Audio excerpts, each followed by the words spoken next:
कल आपने श्रवण किया राजा प्रताप भानु की कथा, उसमें आपने श्रवण किया कि वो आहेर खेलने गए, उनको एक दैत्य मिला, दैत्य उनको जंगल में ले जाकर दिग्भ्रमित कर दिया। वो दैत्य कौन था? बोले वो जो महात्मा था जंगल में मिला, उस महात्मा का वो राक्षस मित्र है। वो महात्मा कौन है? बोले प्रताप भानु से हारा हुआ राजा, उनके भय से महात्मा बन गया, और वो राक्षस जो डुक्कर का रूप धारण किया था उसका मित्र है। उसके 100 भाई थे जिनको प्रताप भानु ने युद्ध में मार दिया था। ठीक, इस बात को आप ध्यान रखिए। थोड़ा इन बच्चों को शांत करना है। देखो हल्ला कर रहे हैं बाहर। वाह काका, हाँ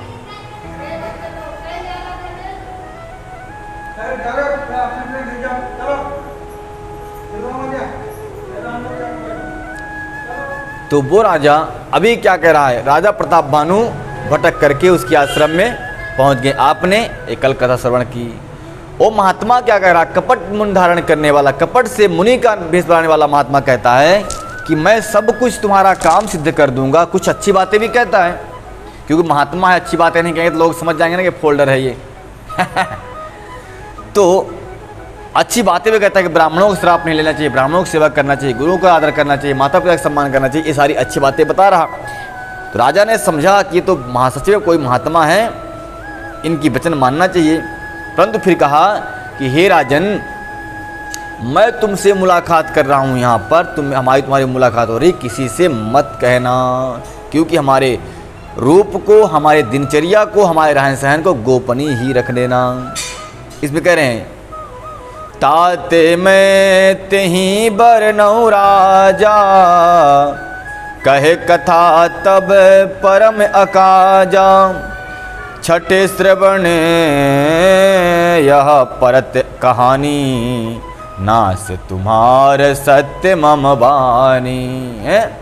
ओ राजा, कपट मुनि का, कपट से मुनि भेष में धारण करने वाला, वो कहता है राजन कि मेरी और तुम्हारी कहानी कथा अगर छठे कान में पड़ेगी सो आपका नाश हो जाएगा। छठे कान मतलब 4 तो हो गए कान, एक कहने, 2 कान सुनने वाला, 2 कान कहने वाला, 2 आदमी में 4 कान हो गए ना। अभी छठे कान लिखा है इसमें। देखिए, राम की कथा हो या कृष्ण की कथा हो, जो उसमें वाक्य लिखे होते हैं ना, वाक्य बड़े गुण होते हैं। वाक्य को आप उनमें शब्दों को तब समझ पाएंगे जब पूरा सारांश जानेंगे। नहीं तो भाई बोल दे, अगर किसी को सिर्फ चौपाई पढ़ाओ, ओनली सिर्फ चौपाई इतनी, तो बोलेगा छठा कान तो किसी के हो, 6 कान तो होता ही नहीं किसी के।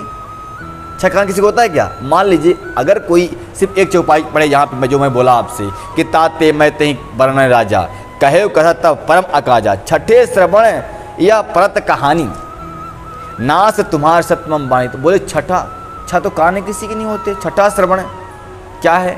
तब जब पूरा सारांश पढ़ेंगे तब अब समझ आएगा कि 4 तो कान इन दोनों को हो गए।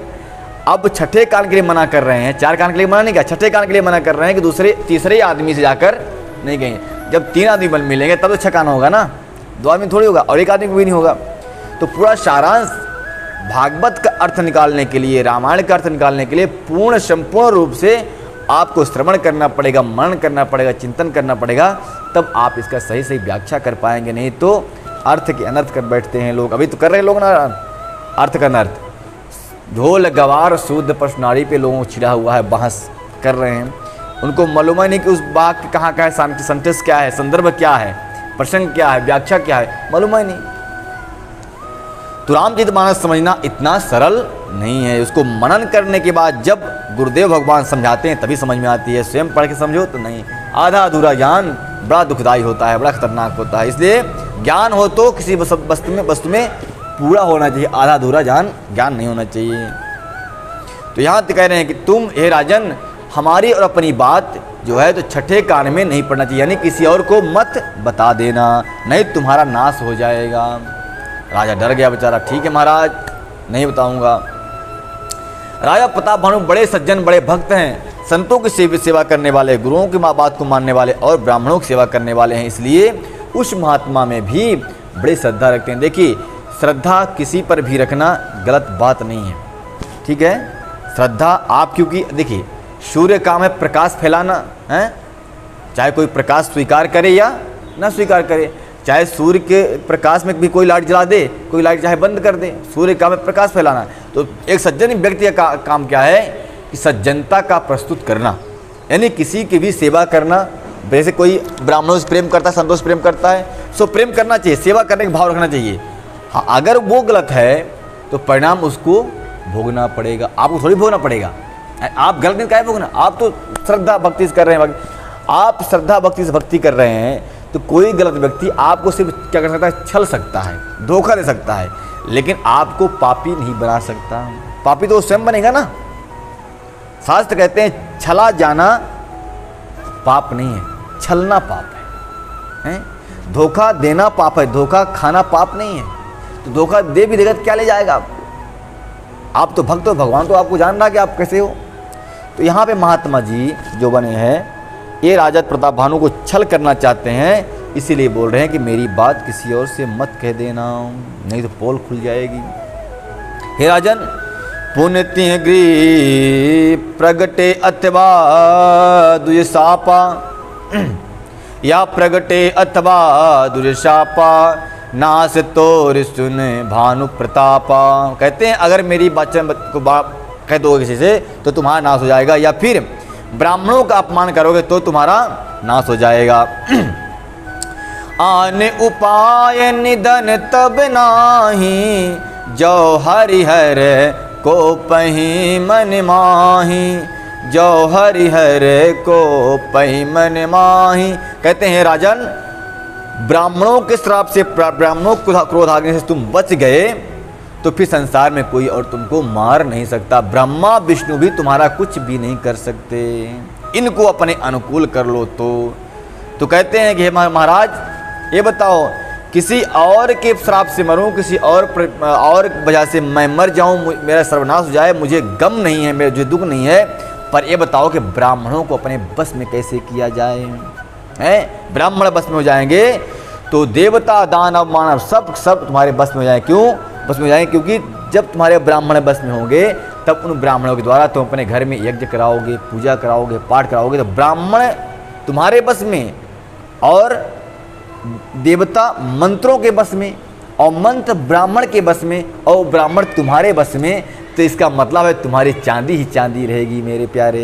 इसलिए तुम ब्राह्मणों को अपने बस में कर लोगे तो सारे दिग देवता तुम्हारे बस में हो जाएंगे, सब तुम्हारे इशारे पे नाचेंगे। बात तो बहुत सही कह रहा है, लेकिन यह ज्ञान की बातें सिर्फ उनको राजा को सुना रहा, उसके अंदर ये बात भक्ति नहीं है। सत्यनाथ पद गहि नृप भाषा, दुज गुरु कोप करहु कुर राखा, रखें गुरु जो कोप विधाता, गुरु विरोध नहीं को जग त्राता। कहते हैं अगर ब्राह्मणों से दोष बैर हो जाए तो ब्राह्मणों क्रोध को गुरुदेव भगवान शांत कर लेते हैं, क्योंकि उसी डिपार्टमेंट के होते हैं। मान लीजिए आप कोई ब्राह्मण, कोई गुरु तो होगा तो ब्राह्मण होगा ना। मान लो ब्राह्मण कोई क्रोध कर दिया, आप पे गुस्सा हो गया, तो बता गुरुदेव ब्राह्मण देवता हमसे नाराज हैं। बोले चिंता मत कर, आज ब्राह्मण भोजन का दावत रख, समस्त ब्राह्मणों को बुलाता हूँ, जहाँ चरण धोए उनका तहाँ सोई ब्राह्मण प्रसन्न हो जाएंगे। भोजन जहाँ करेंगे, जहाँ चरण धोदक दिया, पाँव धोया उनका, भोजन करा, दक्षिणा दिया, सोई ब्राह्मण खुश, तो अब टेंशन नहीं। तो कहते हैं अगर ब्राह्मण खुश हो तो भगवान गुरुदेव के मार्गदर्शन में हम उनको पुनः बस में कर सकते हैं।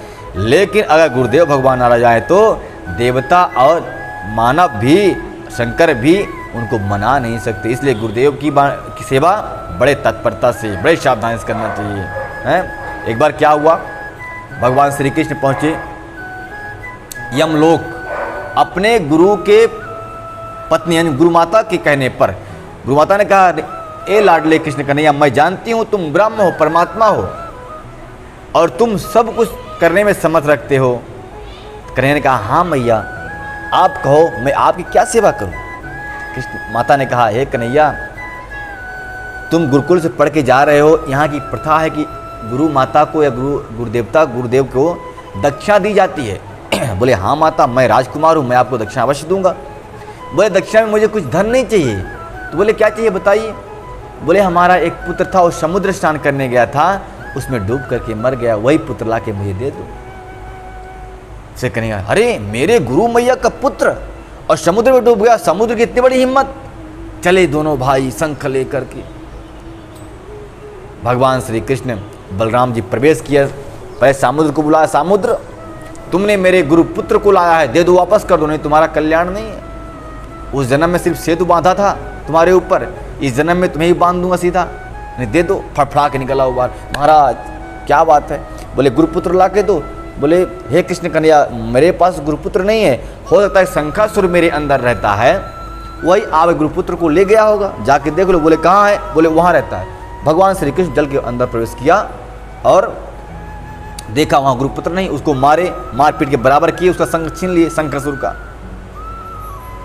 नहीं मिला। शंखासुर ने कहा, हे प्रभु क्यों मारते हो, मेरे आप गुरुपुत्र मेरे पास नहीं है। तो बोले कहाँ है? बोले यमराज के पास। अच्छा, यमराज के पास पहुंचे भगवान। अब वहाँ जीवित मनुष्य को आना अनिवार्य नहीं है, वहाँ बंद प्रतिबंध लगा रहता है। प्रभु पहुँचे, द्वारपाल खड़े हुए थे। बोले कौन बालक? बोले मैं कृष्ण। बोले कृष्ण में क्या होता है, तुम जाओ, अभी जीवित नहीं आ सकते, मरने के बाद आ रहा। अरे बोले मैं तो मारने वाला, सब कुछ करने वाला मैं ही हूँ, अपने गुरु को बुला। यमराज को पता चला कि द्वारकाधीश आए हैं, तो द्वारकाधीश यानी कृष्णचंद्र नारायण वासुदेव आए हैं। दौड़े दौड़े आ गया, समझ गया नारायण है ये तो। बोले प्रभु आप क्यों आए हैं? बोले अपने गुरुपुत्र के लिए नहीं। बोले आप मुझे आज्ञा दिया होता। भगवान श्री कृष्ण बड़ी सुंदर बात कहते हैं कि हे यमराज, अगर ये स्वयं मेरा काम होता तो मैं स्वयं ही किसी और को भेज देता, वो काम करवा लेता, लेकिन ये मेरे गुरुदेव भगवान का काम है, इसलिए गुरुदेव का काम कभी अपने सेवकों से नहीं करवाना चाहिए। गुरुदेव काम तो स्वयं अपने आप करना चाहिए, अपने से करना चाहिए, ताकि कोई त्रुटि उसमें ना बने। इसलिए ये गुरुदेव का पुत्र है, गुरुदेव गुरु माता की आज्ञा है, इसलिए मैं स्वयं लेने आया हूँ। तुम गुरुपुत्र को दे दो, मैं वापस लेकर चला जाऊँगा। जब मेरा काम रहेगा तब मैं तुमको आदेश कर दूंगा। यानी नौकर चाकर से काम, अपना काम हो तो नौकर चाकर करवा लेना चाहिए, लेकिन गुरुदेव भगवान का काम हो, अपने माता पिता का काम हो तो स्वयं वो काम करना चाहिए, फिर नौकर चाकर से काम नहीं कराना चाहिए। यमराज जी कौन है? भगवान के नौकर चाकर हैं। हाँ, उनको ड्यूटी दी गई, तुम नरक को देखो और व्यवस्था करो। तो इस प्रकार से गुरुदेव भगवान के रुष्ट हो जाने पर कोई और नहीं है जो समझा सके, इसलिए गुरुदेव की सेवा बड़े तत्परता से, बड़े सावधानी के साथ करना चाहिए। बोल मर्यादा पुरुषोत्तम श्री राम की जय। जो ना चलबे हम कहे तुम्हारे, हो ना से नहीं सोच हमारे, एक कहीं डर डर पति मन मोरा, एक कहीं डर डर पति मन मोरा, प्रभु मही देव श्राप अति घोरा, प्रभु मही देव श्राप अति घोरा। राजा प्रताप भानु बड़े सज्जन हैं, बड़े ब्राह्मण भक्त हैं। वो कह रहे हैं कि हे महात्मा, मुझे डर नहीं कि आपके वाणी से वंचित हो जाऊं, आपकी आज्ञा का पालन न करूं, फिर मेरा नाश हो जाए, मुझे कोई इसका भय नहीं, कोई डर नहीं है। लेकिन एक कहीं डर डर पति मन मोरा, एक ही डर से मैं डर रहा हूं, मन मेरा डर रहा एक ही डर से। किस डर से? बोले प्रभु महिदेव श्राप अति घोरा। महिदेव मतलब होता है धरती के, पृथ्वी के देवता, इनको बिठाओ उधर साइड। धरती, मही मतलब होता है धरती, मही देव मतलब होता है धरती के देव, मही देव यानी धरती के देव यानी ब्राह्मण देव। तो ब्राह्मण देवताओं के श्राप से अति डर रहा हूँ, क्योंकि इनका श्राप अति घोर होता है। घोर मतलब किसी भी प्रकार से छिन्न करने योग्य नहीं होता, किसी भी प्रकार से इससे निवारण नहीं किया जा सकता, फिर इनका श्राप लगना ही लगना है। श्री कृष्ण को श्राप दिया, साला कुल विनाश हो गया। राजा सगर को श्राप दिया, 60,000 पुत्रों का सर्वनाश हो गया। डर रहे हैं बेचारे। और क्षत्रिय अक्सर ब्राह्मणों को डरते रहते हैं कि भाई श्राप न दे, यज्ञ कराऊं, कहीं दक्षिणा कम हो जाए तो श्राप। तो बड़े डर डर के काम करते थे ये। तो कहते हैं किसी और से नहीं डरता हूँ, ब्राह्मणों के श्राप से डरता हूँ, क्योंकि इनका श्राप अति घोर होता है। कुपित हो जाने पर जो बोलते हैं मानो बाघ बाण का प्रयोग कर देते हैं, सो इनसे बचाना भगवान के बस में भी नहीं है। इसलिए हे महात्मा, ब्राह्मणों का कभी अपमान न हो ऐसा उपाय जरूर बता देना। हो ही विप्र बस कवन विधि, कहाँ कृपा करिसो।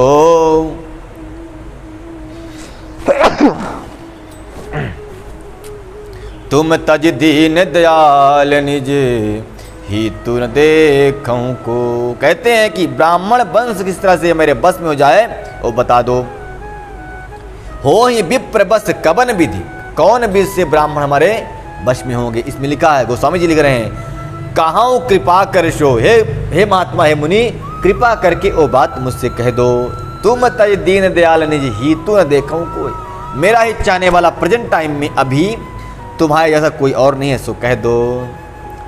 सुन नृप विधि जतन जग माही, सुन नृप विविध जतन जग माही, कष्ट साध मुनि होहि कि नाही, कष्ट साध मुनि होहि कि नाही। आई है एक अति सुगम उपाय, कह तुरंत परंतु एक कठिनाई। उस तपस्वी ने कहा, हे राजन सुनो, संसार में उपाय तो बहुत हैं ब्राह्मणों को बस में करने के लिए, लेकिन बड़ा ही कठिन उपाय है, सो तुम कर नहीं पाओगे। एक एक ही उपाय सुगमता से प्राप्त हो सकती है, वो क्या है, तहाँ परंतु एक कठिनाई जो है वो सुन लो। मम आधीन जुगुत निप सोई, मोर जब तब नगर ना होई। आजु लगे अरु जब ते गयहूँ, काऊ के गृह ग्राम ना गयहूँ। कहते हैं, अरे तुम चिंता मत छोड़ो सब बस में करने की, मैं सबको बस में कर लूँगा, लेकिन एक ही उपाय है, मैं तुम्हारे नगर में आ जाऊँ सो तुम्हारा काम बन जाए। एक बार तुम्हारे राज्य में आ जाऊँ, तुम्हारा काम सब बन जाएगा। परंतु मैं आज तक, जब से जन्म लिया तब से आज तक कभी किसी नगर में गया ही नहीं, तो मैं नगर में जा नहीं सकता। गृह ग्राम ना गया हूँ काहू, किसी घर में ना गया, ना किसी गांव में गया, इसलिए मैं तुम्हारे भी गांव में नहीं आ सकता। तब राजा ने चरण पकड़ लिया, हे महात्मन मुझ पर कृपा करो, देखो देखो ऐसा मत करो। मेरे छोटों कल्याण करने के लिए बड़े लोग तो झुक भी जाते हैं। आपको मालूम नहीं है, धरती इतनी बड़ी है, धरती माता इतनी महान है कि समस्त पहाड़ों को धारण करती हैं और समस्त प्राणियों को धारण करती हैं, इतना महान काम करती हैं, तो क्या वो धूल को धारण नहीं करती, वो धूल को भी धारण कर लेती हैं। क्योंकि जो महान लोग होते हैं वो छोटे लोगों को भी धारण कर लेते हैं, संभाल लेते हैं। और पहाड़ देखो, इतने बड़े बड़े पहाड़ कभी अपने गर्भ से गर्वित नहीं होते। देखो तो सही, एक तिनके घास फूसों को भी अपने ऊपर धारण करके रहते हैं। वो अपनी को महान नहीं समझते, वो तो करुणा के सागर होते हैं, वो महान होते हैं जो छोटों को भी आश्रय दे देते हैं। इसलिए हे महात्मा, हम छोटे लोग हैं, हमारा कल्याण करने के लिए आप कैसी बात कर रहे हैं, आप हमारे नगर में क्यों नहीं आएंगे। ऐसे राजा ने कहकर चरण पकड़ लिया। जो न जाऊं तब हो अकाजू, बना आई असे मंजस आजू। सुनि महिष बोल्यो मृदुबानी, नाथ निगम असि नीति बखानी। तो कह रहे हैं, उस तपस्वी ने कहा, मैं तुम्हारे आंगन में नहीं आऊँगा, तुम्हारे घर में नहीं आऊँगा। तो महात्मा कह रहे हैं कि वेदों ने, निगमों ने, शास्त्रों ने ऐसे बखान किया है कि संसार में जो बड़े लोग होते हैं छोटे कल्याण करते हैं। कैसे कल्याण करते हैं, जो मैं आपको बता दिया वैसे ही। बड़े स्नेह लघु लघुन पर करहीं, गिरि निज सिरहि सदा तनु धरहीं। कहते हैं कि गिरिवर इतने, गिरी पहाड़ इतने श्रेष्ठ होते हैं, फिर भी अपने सिर पर तिनकों को धारण करते हैं। और अगाध समंदर जल की राशि इतनी लेकर भी एक तिनके जैसे बुलबुले को, फेन को, झाग को अपने मुकुट पर धारण किए रहता है। सोई हे महात्मा, तुम इतने महान होकर के हमारा कल्याण क्यों नहीं कर सकते। बड़े लोग छोटों पर स्नेह करते हैं, पर्वत अपने सिरों पर सदा ही तृण घास को धारण किए रहते हैं, अगाध समुद्र अपने मस्तक पर फेन को धारण करता है, और धरती अपने सिर पर सदा ही धूल को धारण किए रहती है। तो क्या हम ये छोटे लोगों को कल्याण नहीं कर सकते, क्या हमें धारण नहीं कर सकते, क्या आप मेरा जो है काम नहीं बना सकते। अस कही गहे नरेश पद, स्वामी हो कृपाल, मोहि लाग दुख सहिय प्रभु, सज्जन दीन दयाल। कह रहे हैं राजा प्रताप भानु, हे महात्मा, आप बड़े सज्जन हैं, बड़े दीन दयालु हैं, भला आप मेरा कल्याण क्यों नहीं करेंगे। ऐसा कहकर राजा ने मुनि के चरणों में सर रख दिए। बोले, हे स्वामी कृपा कीजिए, आप संत हैं, दीन दयालु हैं, अतः हे प्रभु मेरे लिए इतना कष्ट अवश्य कर लीजिए। माना कि आपको किसी घर में किसी गांव में जाना वर्जित है, लेकिन किसी का कल्याण करना हो तो महात्मा लोग तो चल पड़ते हैं, किसी का भी कल्याण करने के लिए कहीं भी जा सकते हैं। जान नृपहि आपन आधीना, जान नृपहि आपन आधीना, बोला तपस कपट प्रवीणा, बोला तपस कपट प्रवीणा। सत्य कहाऊँ भूपत सुन तो ही, जग अनहि है दुर्लभ कछु मोही। सत्य कहाऊँ भूपत सुन तो ही, जग अहिन दुर्लभ कछु मोही। उस महात्मा ने कहा, है राजन, हालांकि मुझे जाना तो बहुत वर्जित है, अगर मैं चला जाऊं तुम्हारे घर में तो सारे के सारे काम बना दूंगा, मेरे लिए कुछ दुर्लभ नहीं है। राजा के बहुत अनुनय विनय करने पर महात्मा जाने के लिए तैयार हो गए, लेकिन कहा कि अभी तो रात हो रही है, इसलिए आज रात में शयन करो, मैं तुमको रातों रात ही अपने योग बल से, अपने तपोबल से तुम्हें रातों रात तुम्हारे नगर में पहुंचा दूंगा। फिर इसके तीसरे दिन बाद मैं तुम्हारे घर अवश्य आऊँगा। मैं तुम्हारे अवश्य काज मैं करियों तोरा, मन तन बचन भगत तय मोरा। जो तो जुगुप्ती तप मंत्र प्रभाऊ, फलें तबें जब करियों दुराऊ। कहते मैं तुम्हारा कल्याण कर दूंगा, क्योंकि तुम मेरे भक्त हो, मन भजन कर्म से भक्त बन गए हो, सोई आव काज मैं करूंगा। मेरे पास एक जुगुत है, मंत्र है तप का, जिससे तुम्हारा सारा का सारा काम हो जाएगा। तुमको मैं पहुंचा दूंगा, फलीभूत कर दूंगा। जो नरेश मैं करो रसोई, तुम्हें परसों मोई जान न सोई कोई। अन्न सो जोई जोई स भोजन बनाई, करई सोई सोई तब आयसु अनुसरई। हे नरपति, अब मैं यदि रसोई बनाऊंगा और तुम उससे परोसोगे तो जो भी पावेगा वह तुम्हारे बस में हो जाएगा। कह रहे हैं कि जब मैं आऊँगा तुम्हारे घर पे और तब वहाँ पर किसी से बताना मत, मैं इस भेष में नहीं आऊँगा, मैं भेष बदल के आऊँगा और रसोई बनाऊँगा मैं, और तुम परोसोगे सबको, तुम खिलाओगे। जो जो तुम्हारे हाथ से बनाया हुआ भोजन खाएगा वो तुम्हारे बस में हो जाएगा। ऐसी मंत्रणा कर रहे हैं महात्मा जी। देखो आगे और क्या होता है। नित्य नूतन दुजे सहस्त्र सत, बरहूँ सहित परिवार। मैं तुम्हारे संकल्प लगी, दिन ही करब जीवनार। नए नित्य नए नए 1 लाख ब्राह्मणों को कुटुंब सहित अभिनंदित करना, मैं तुम्हारे संकल्प के काल के साथ में 1 वर्ष तक प्रतिदिन भोजन बनाकर दिया करूँगा और तुम कराते रहना। अभी कोई होता ना, महाराष्ट्र के आदमी होते, भले अच्छा आचार्य मिल गए मुझे तो, अब खाना बनाने कोई टेंशन नहीं, एक खाना बनाए, खाना पाना, और क्या। आलसी लोगों की कमी थोड़ी है दुनिया में, है ना। जो आलसी लोग होते हैं ना, वो बताइए, लोग बोलते बाई खाना बनाएगी, लाचारी खाना बनाएगी, तो पत्नी किस लिए है भाई, माता किस लिए है। देखिए किराए से खाना बनाने वाले तो आ सकते हैं, लेकिन भोजन में वो रस, वो प्रेम आपको नहीं मिलेगा।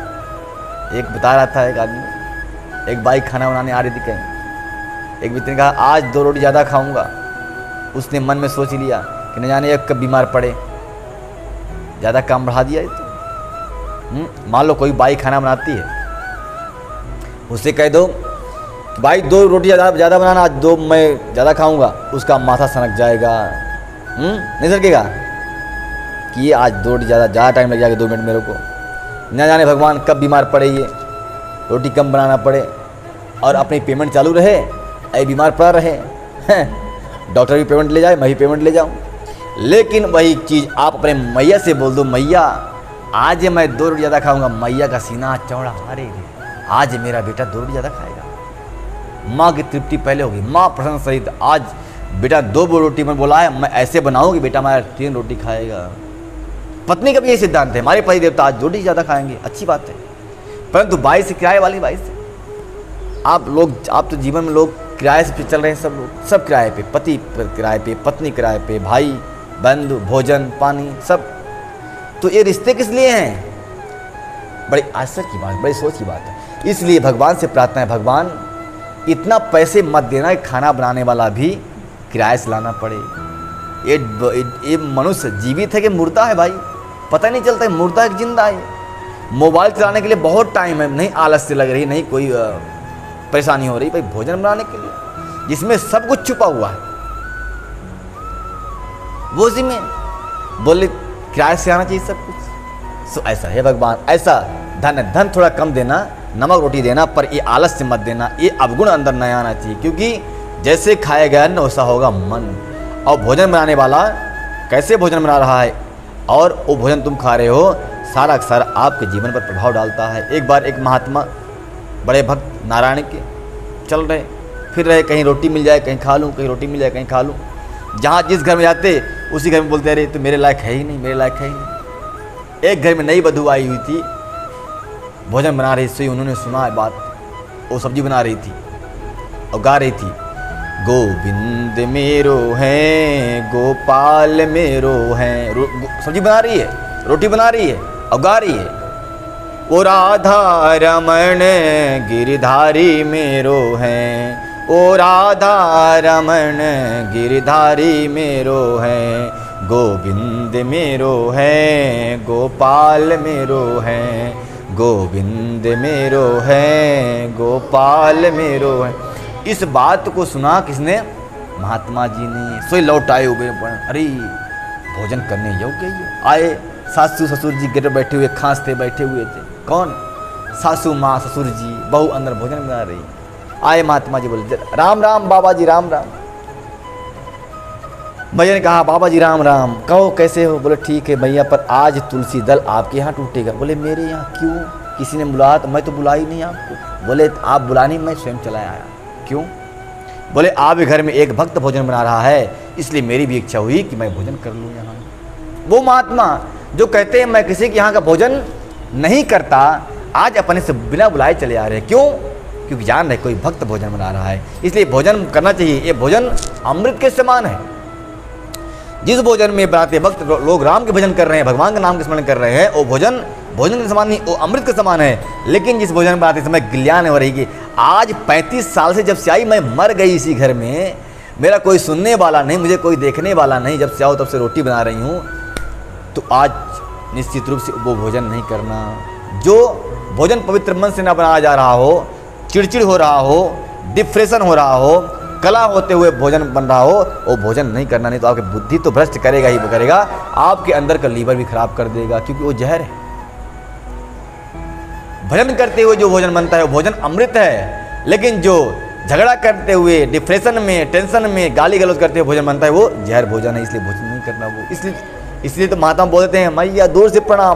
क्या बोल महाराज भोजन कर लो? नहीं मैया मैं नहीं करूँगा। क्यों? बोले अपने हाथ से करो, चाहे भले भूखे रह जाएं चले गए, पर वो भोजन करना नहीं चाहते। इसलिए जीवन में भोजन बनाने वाला कैसा है, इस बात को भी ध्यान रखना चाहिए। अब आई किराए वाली बाई, नहाई धोई, पता नहीं आई कि नाक पोछी कि नहीं पोछी, बना दी रोटी, आप खा रहे हैं।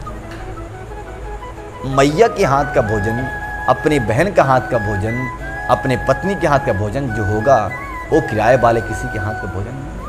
इस बात को याद रखना। सद बुद्धि साथ चाहते हैं, सद्ज्ञान चाहते हैं, अपने जीवन को संतुलित रूप से बिताना चाहते हैं, तो भोजन तो कम से कम किराए वाले से न बनवाएं, अपने से बना कर करें। बोल वृंदावन भाई लाल की। तो इस प्रकार से जो है उस महात्मा ने कह दिया कि भोजन मैं बनाऊंगा और आप ब्राह्मणों को लेके आना, निमंत्रित कर देना, मैं भोजन बनाऊंगा, तुम लोग पाना और सबको पवाना। वही महाराष्ट्र के लोग मिल जाए तो अच्छी बात है, तो है ना, उनको भोजन नहीं बनाना पड़ेगा, आलसी कहीं के। तो एक क्यों भोजन बनाया जाता है? क्यों आपको ऊपर ऊपर से इतना प्रेम दिखा रहा? क्योंकि इसके अंदर कपट छुपा हुआ। जब कोई व्यक्ति आपके सामने आपकी ज़्यादा बड़ाई करे ना, समझ जाना इसके अंदर छुरी छुपी हुई है। क्योंकि आज तक, और उन माता पिता को बोल रहा हूँ जो माता पिता अपने बेटे का, हमारा बेटा बड़ा सुंदर गुड बॉय है, गुड बॉय नहीं है, गुड बॉय कहते कहते लोगों ने अपने बेटे को नॉटी बॉय बना दिया है, नॉटी बॉय। कभी भी अपने बच्चों की प्रशंसा उनके सामने नहीं करना चाहिए। कभी अपनों की प्रशंसा उनके सामने करेंगे तो वो बिगड़ जाएंगे, उनमें अहम आ जाएगा, अहंकार आ जाएगा। एक बार एक सज्जन ने कहा गुरुदेव पास, गुरुदेव आप कृपा करो, दया करो। बोले कहा क्या करूं? बोले आप ऐसे कृपा करो कि मैं आपकी नज़र में एक अच्छा व्यक्ति बन जाऊं, अच्छा भक्त बन जाऊं। गुरुदेव ने कहा ये तो बात गलत है, आप मेरे नज़र में अच्छा कभी नहीं बन सकते। पहले तुम अपनी नज़र वहाँ डालो जहाँ मेरी नज़र है। बोले कहाँ? बोले बांके बिहारी जी के चरणों में डालो नज़र, से भक्त बन जाओगे। जो ये आपके अंदर ये है कि मैं अच्छा बन जाऊँ, यही तो बुराई है आपकी। आप कितने भी अच्छा हो, खुद को यही कहो कि मैं बहुत बुरा हूँ, बहुत बेकार हूँ, घटिया एक नंबर।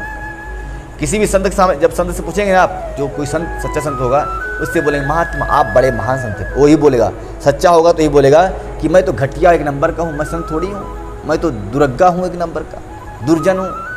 संत कैसे बोल दिया आपने? हो जो कुछ भी है हरि नाम की महिमा है वो, मैं संत नहीं हूँ। तो महात्मा ने कहा कि तुम सच्चा बनना चाहते हो तो निर्मल मन से भगवान की भक्ति करना सीख जाओ, और ये छोड़ दो तुमको कोई अच्छा कहे या बुरा कहे, तुम अपने कर्म में लगे रहो, तुम अपने आप अच्छे रहोगे। और मैं अगर अच्छा कह दूंगा सो ही तुम्हें घमंड हो जाएगा, अरे महाराज जी ने मुझे अच्छा कह दिया तो इनसे तो अच्छा हूँ, अम्बोरे काका से अच्छा हूँ, बा काका से अच्छा हूँ, मैं सबसे अच्छा हूँ। तो इसलिए महाराज जी ने तो आपको चढ़ा दिया चने की झाड़ पे, अब कब गिरेंगे पता नहीं, अब गिरेंगे चौपट। इसलिए जो माता पिता बोलते हैं ना मेरा बेटा बहुत अच्छा है, वो अच्छा नहीं बना रहे, उसको चने की झाड़ में चढ़ा रहे हैं कि बेटा खूब चढ़ जाए ऊपर, और बड़ा होगा खूब ड्रिंकिंग करना। अच्छा बनाते बहते कहते, अच्छा क्यों कहते? तो जो सामने आपकी बड़ाई करे वो समझ लेना कि आपको बर्बाद करना चाहता है, उसके अंदर में बहुत छुपा हुआ कपट है। अच्छे लोग, अच्छे माता पिता कभी अपनों की अच्छी बड़ाई नहीं करते। अच्छा मित्र कभी अपने मित्र की कभी अच्छाई नहीं बताता, तुम बहुत अच्छे हो ना, साथ में रहते हैं, जीवन व्यतीत कर देते हैं। कभी श्री कृष्ण ने सुदामा से नहीं कहा कि सुदामा तुम बहुत अच्छे हो, और न भगवान को सुदामा जी ने कहा कि तुम बहुत अच्छे हो। हाँ, उनके बात कहते थे कि हमारे कन्हैया बड़ा अच्छा है, बहुत सुंदर, मेरा कान्हा बहुत अच्छा है, उसके जैसा मित्र संसार में कोई और नहीं। भगवान अपने रुक्मिणी से कहते थे कि मेरे सुदामा जैसा कोई भक्त नहीं दुनिया में, पर सुदामा से कभी नहीं कहा कि सुदामा तुम मेरे बहुत बड़े भक्त हो, कभी नहीं। जब सुदामा जी गए तो उनको डांटने लगे, अरे तुम क्या लेके आए, मेरे लिए कुछ नहीं लेके आए, बड़े कंजूस हो तुम तो। अरे अनेक प्रकार की बातें करते रहे, हंसाने के लिए, रिझाने के लिए। भाई दोस्तों आदमी रिझाएगा ना, अपनों को रिझाएगा वो। तो मजाक और प्रमोद कर रहे थे, विनोद कर रहे थे प्रभु। तो अपना आदमी जो होगा, सज्जन होगा, जो आप चाहता होगा, कभी भी आपके सामने आपकी बड़ाई नहीं करेगा। जो बड़ाई करे आपके सामने, उससे अलर्ट हो जाना, सावधान हो जाना। आजकल पड़ोसी बहुत अच्छे लगते हैं, हाँ देवी तुम्हारी सास तो बहुत बेकार आदमी, तुम अच्छी हो, इतनी काम करती हो, सुबह शाम तक रोटी भी सासू माँ को बना के देती हो, पर देखो तुम्हारी सास तुम्हें ही डांटती रहती है, तुम इतनी अच्छी। तो समझ जाना चाहिए उस बहू को कि ये पड़ोसन नहीं है, ये ढकोसन है, ये तो हाँ ये गड़बड़ करने वाली है। तो अब इतनी दिमागे नहीं किसी को, क्योंकि सत्संग करें, संतों की वाणी सुने, तब ये संस्कार आए। तो ऐसे संत होते हैं सज्जन लोग, कभी अपनी बड़ाई न करते, न कराना चाहते, न तो अपनी बड़ाई सुनना चाहते। हम तो चाहते भाई कि हमारी कोई बड़ाई करे, लोग हमारी निंदा करें, अच्छा है। लोग जितना निंदा करेंगे उतना हम आगे बढ़ते हैं। बोल वृंदावन बिहारी लाल की। तो ये महात्मा प्रताप भानु की बहुत बड़ाई कर रहे हैं, बहुत अच्छी अच्छी बातें सुना रहे हैं, और कह रहे हैं मैं तो आऊँगा और रसोई बनाऊँगा, तुम सबको पवाते रहना, और सब तुम्हारे बस में हो जाएंगे। और एक तेहि काऊ लखाऊ, मैं यही बेसन आ बहुकाऊ, तुम्हारे उपरोहित कहू राया, हरि अवनव मैं कर निज माया। ये कहते हैं मुनि कि हे राजन, मैं इस वेश में आपके घर में नहीं आऊँगा, मैं दूसरे वेश में आऊँगा, ये महात्मा के वेश में नहीं आऊँगा, आचार्य के वेश में आऊँगा। और इतना नहीं महात्मन, मैं आपके पुरोहित के रूप में रह करके वहाँ सारा का सारा काम करता रहूँगा। हरि आनव मैं कर निज माया, हरि की कृपा से मैं माया के रूप में धारण करके आऊँगा, क्योंकि मैं बहुत सारी विद्याएं जानता हूँ, छोटी बड़ी विद्याएं। तप बल ते ही कर आप समाना, रखियों यह बरसे वरवाना। मैं धरिता सुबेश सुनु राजा, सब भी तोर सवार हूँ काजा। कहते हैं हे महात्मन, तप के प्रभाव से मैं सारा का सारा तुम्हारा काम कर दूंगा। तप के बल से उसे अपने असामान बनाकर 1 वर्ष तक यहाँ रखूंगा, और हे राजन सुनो, मैं उसका रूप बनाकर तुम्हारे घर में रहूंगा। राजा सारी बातें ये शेयर कर रहे हैं। मैं निश्चय बहुत सहन अब कीजे, मोह तोहि भूप भेंट दिन तीजे। मैं तप बल तोहि तुरग समेता, पहुँचायहूँ सोबत निकेता। कहते हैं कि तुम चिंता मत करो, मैं अपने तप के बल से तुम्हें तुम्हारे स्थान में पहुँचा दूंगा। सोते सोते तुम अपने घर पहुँच जाओगे, चिंता मत करो। मैं आपहूँ सोई बेसुधरी, पहचान हूँ तब मोही। जब एकांत बुलाए सब कथा सुनाबहूँ तो ही। कहते हैं कि राजन, अभी रात में ही तुमको मैं घर पहुँचा दूंगा, और जब मैं तुम्हारे पास तीसरे दिन आऊँगा तब तुम मुझे पहचान लेना। अगर नहीं पहचानोगे तो मैं तुमको एक थोड़ी सी कथा सुनाऊँगा तुम्हारे हमारे मिलन की, तो समझ जाना। राजा ने हाथ जोड़ लिया, बोला ठीक है महात्मा जी। सैन कीन निप्याय सुमानी, आसन जाय बैठ छल ज्ञानी। श्रमित भूप निद्रा अति गाई, सो किम सोब सोच अधिकाई। जैसे राजा ने कहा है महात्मा, मुझे बहुत थका हूँ, क्योंकि मैं अहेर खेल के आया हूँ, शिकार खेल के आया हूँ, सो मुझे आज्ञा दे मैं शयन करूँ। तो राजा को आज्ञा दे दिया महात्मा ने। राजा सो गए और स्वयं वो जाकर आसन में बैठ गया। जब राजा गहरी निद्रा में सो गए, तब वो राक्षस जो डुक्कर का भेष लेकर के घुस गया था गुफा में, आ गया। आ करके उसने मनुष्य का रूप धारण कर लिया, और उस छल रूपी महात्मा से सारी बातें होने लगी। उस महात्मा ने कहा, हे महाराज, काल के निश्चर तहारावा, जय सुअर होई नृप भुलावा। परम मित्र तापस नृप केरा, जाने सोय अति कपट घनेरा। कहते हैं जब राजा सो गए तब वह काल नेमी निश्चर, काल केतु नामक निश्चर वहाँ आ गया, जो सुकर के रूप में राजा को रास्ता भटका दिया था। अब परम मित्र तापस नृप केरा, कहते हैं परम मित्र है किसका? उस कपटी मुनि का यह जो सुअर है, राक्षस, परम मित्र है। जाने सो अति कपट घनेरा, अनेक प्रकार के कपट विषय कर्म जानता है। तेहि के सत्य सुत अरुदस भाई, खल अति अजय देव दुखदाई। प्रथम ही भूप समर सब मारे, विप्र संत सुर देख दुखारे। कहते हैं कि राजा प्रताप भानु ने देवताओं को दुख देने वाले, संतों को दुख देने वाले, ब्राह्मणों को दुख देने वाले इस सुअर के 10 पुत्र और 100 भाई जो थे, सब को मार दिया था, क्योंकि ये देवताओं को दुख दे रहे थे, राक्षस थे, उत्पात कर रहे थे, उदम कर रहे थे, सबको उन्होंने मार दिया था। सोई उन सब का बैर विरोध करने के लिए, बदला लेने के लिए इन लोगों ने षड्यंत्र रच दिया। ते छल पाछिल बयरो सभारा, तापस निप मिली मंत्र विचारा। जही रिपुछय सोई रच्यो उपाऊ, भावी बस न जान कछुराऊ। महात्मा और उस सुअर रूपी राक्षस ने मिलकर के बड़ा भारी जो है छल को रचा। और छल में क्या रचा? ऐसा छल रचा कि यह राजा सोता रह गया, जान नहीं पाया। रिपु तेजसी अकेल अपि, लव करी गनीय न ताहूँ।